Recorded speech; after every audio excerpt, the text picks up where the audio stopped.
13(3) का क्या बोलता है? अनुच्छेद 13(3) का कहता है कि आदिवासी के ऊपर कोई भी सामान्य कानून लागू नहीं होता।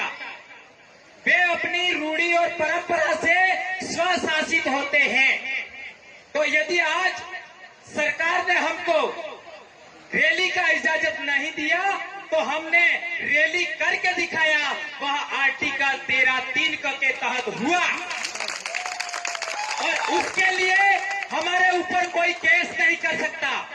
और यदि कोई केस करता है तो कौन सी सरकार करती है? इस देश में 3 सरकारें हैं, राज्य सरकार, केंद्र सरकार और भारत सरकार। भारत सरकार कौन? आदिवासी। राज्य सरकार और केंद्र सरकार भारत सरकार के अधीन है। तो नरेंद्र मोदी हो चाहे राज्य पर मुख्यमंत्री हो, वो आदिवासियों के नीचे नौकर है। ये मैं नहीं कह रहा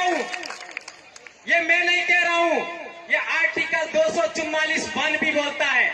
आर्टिकल 244(1) बोलता है कि आदिवासियों के ऊपर कोई सामान्य कानून लागू नहीं होता, वे स्वशासित होते हैं अपने रूढ़ी और परंपरा से।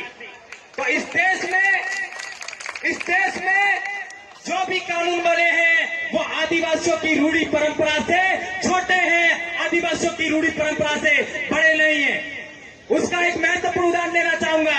आज देश का आदिवासी चाहे किसी भी राज्य में हो, उस आदिवासियों में, महिलाओं में जो समानता का भाव है, इस देश का एक भी गैर आदिवासी दिखा दे कि इतना समानता का भाव किसी महिला में, किसी समाज ने दिया? क्या दिया? नहीं दिया। और महत्वपूर्ण बात, आदिवासियों में न्याय परंपरा जो होती है, आपका कोर्ट, चाहे जिला कोर्ट हो, चाहे हाई कोर्ट हो, चाहे सुप्रीम कोर्ट हो, वो इस तरीके का न्याय नहीं दे सकता।